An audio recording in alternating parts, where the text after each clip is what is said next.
segera meluncur. Pemirsa, buntut dugaan kasus pemerasan mantan Kasat Reskrim Polres Metro Jakarta Selatan, AKBP Bintoro dan AKBP Gugu Galesung menjalani patsus Subdit Paminal Bid Propam Polda Metro Jaya. Sementara itu, kuasa hukum korban pemerasan mengungkap fakta baru bahwa kliennya telah merugi senilai 17,1 miliar rupiah.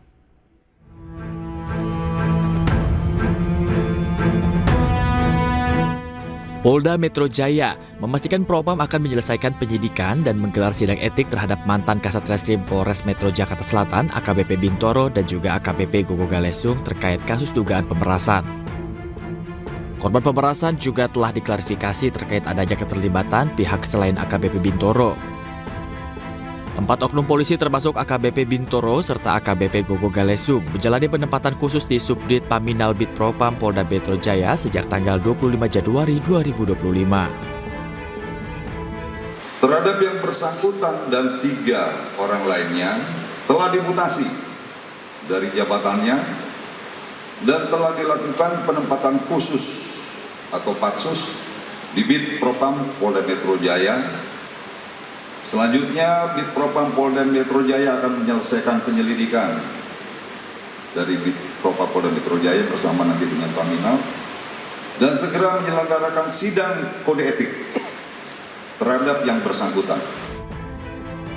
AKBP Bintoro membantah pernah berkomunikasi dan telah melakukan pemerasan 20 miliar rupiah kepada tersangka kasus pembunuhan AN yang merupakan anak dari bos sebuah klinik kesehatan dengan iming-iming menghentikan penyidikan.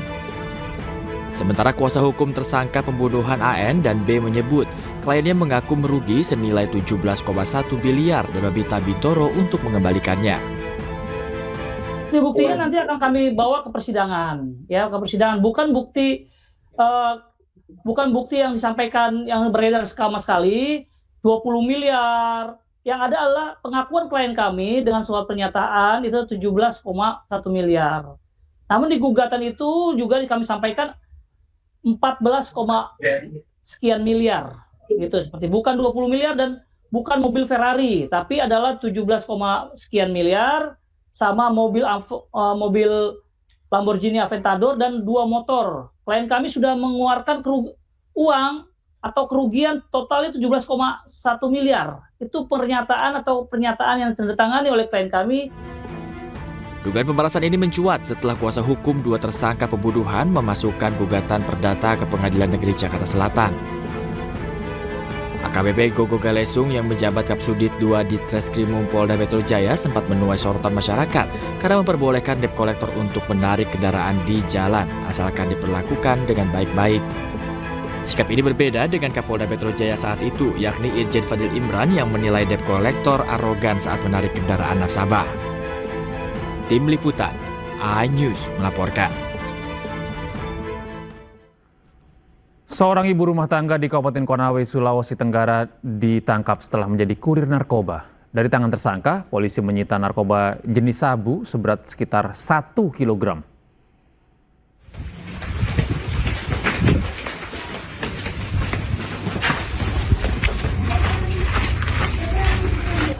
Inilah video penangkapan seorang ibu rumah tangga berinisial HS oleh tim Dit Narkoba Polda Sultra di rumahnya di Desa Pakuraya di Kecamatan Bondoala, Kabupaten Konawe, Sulawesi Tenggara. Dari tangan tersangka, pelaku menyita 48 paket narkoba jenis sabu seberat 1 kilogram. Ya, aku apa ini? Enggak. Apa ini? Duduk. Pelaku HS ditangkap saat sedang mengemas sabu ke dalam plastik kemasan kecil, sesuai dengan arahan dari JW yang kini masih dalam pengejaran. Berdasarkan hasil interogasi terhadap HS, narkoba itu diperoleh dari seseorang yang berinisial JW dan dititipkan kepadanya untuk dikemas dalam bungkusan kecil dengan upah sebesar 3 juta rupiah. Diberikan informasi gitu loh, instruksi, kemudian bagaimana cara melakukannya gitu loh, untuk disiapkan dan menjadi penyedia tempat gitu. Kemudian dari mereka diinstruksikan kembali kepada seseorang ini gitu loh.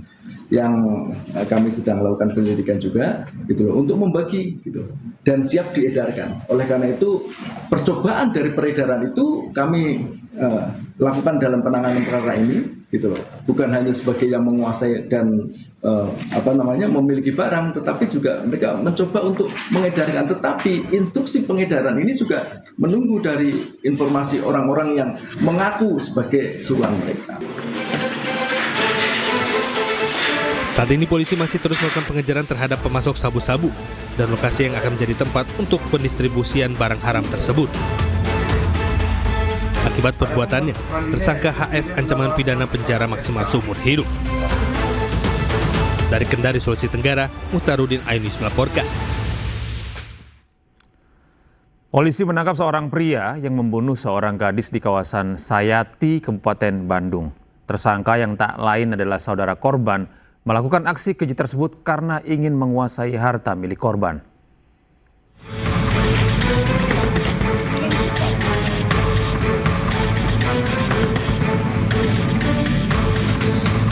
Aparat Reskrim Polresta Bandung menangkap Dava, 24 tahun, pelaku tindak pidana pembunuhan terhadap Anggia Setia Maharani, 19 tahun, di daerah Sayati, Kecamatan Margahayu, Kabupaten Bandung.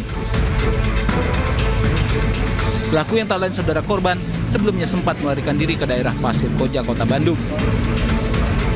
Pelaku membunuh korban pada 3 Januari lalu lantaran ingin menguasai harta korban. Pelaku juga iri korban diberi motor oleh kakek pelaku. Pelaku nekat melakukan aksi keji tersebut karena kepergok hendak membawa kabur kunci motor korban saat sedang tidur. Pelaku yang gelap mata kemudian menganiaya korban dengan golok hingga 51 kali bacokan hingga korban akhirnya meregang nyawa. Dari hasil otopsi, ini terdapat 51 luka bacokan, baik itu di rahang, dahi, kemudian di tangan. Kemudian dari hasil otopsi juga diketahui bahwa penyebab kematian yaitu rusak tulang pada rahang, dahi, wajah, hidung karena pendarahan yang banyak. Istrimu sama orang tua korban bersaudara? Bersaudara. Berapa kali kamu lakukan penganiayaan? Kamu baca berapa kali? Banyak. Berarti kamu dengan korban kenal baik? Kenal baik. Menurut polisi, pelaku sebelum melakukan pembunuhan sempat mengkonsumsi obat-obatan terlarang jenis Riklona. Pelaku terancam pasal tentang merampas nyawa orang lain dan pencurian dengan kekerasan dengan kurungan 15 tahun penjara atau hukuman mati. Dari Kabupaten Bandung, Jawa Barat, Yohan Pangestu, iNews melaporkan. Seorang petugas SPBU di Surabaya dianiaya pengendara mobil. Pelaku tak terima karena ditegur korban saat merokok di areal SPBU.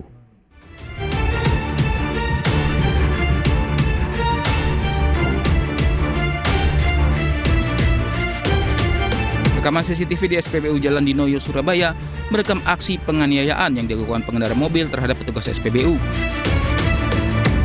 Pelaku tak terima ditegur korban karena pelaku merokok di dekat truk tangki BBM yang sedang bongkar muat BBM. Namun korban sempat melawan sehingga terjadi perkelahian. Tak sampai di situ, pelaku mengajak teman-temannya menganiaya korban hingga korban alami luka lebam dan robek di bagian mata.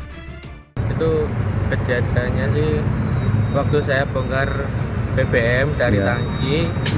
Kebetulan ada orang yang baru datang naik mobil. Beliaunya ini turun dari mobil udah posisi merokok. Posisinya mobil juga ada di sampingnya tangki. Jadi keluar kan udah deket banget gitu Pak sama tangki. Jadi saya tegur, habis saya tegur akhirnya cekcok, dia nggak terima. Jadilah pemukulan tersebut. Masa dipukul ini? Kalau untuk kan kemarin ada kedua kejadian. Untuk kejadian pertama 1 pukulan. Saya dipukul, saya balas pukul, habis itu dipisah sama teman-teman. Teman-teman juga ada yang kena. Peristiwa tersebut langsung dilaporkan ke Polsek Tegal Sari, Surabaya. Masyarakat diimbau untuk tidak merokok di area SPBU karena sangat berbahaya dan bisa mengakibatkan kebakaran. Dari Surabaya, Rahmat Ilyasan, iNews melaporkan. Lokasi penipuan dengan modus kencan daring di Tanah Abang, Jakarta Pusat digerebek polisi. Para pelaku telah menjerat para korbannya yang kebanyakan wanita berprofesi dokter hingga pengacara.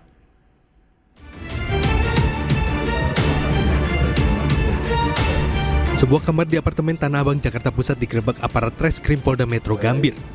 Sebanyak 20 pekerja diamankan beserta laptop dan telepon genggam serta puluhan kartu perdana sekali pakai hingga 2 klip bekas narkoba.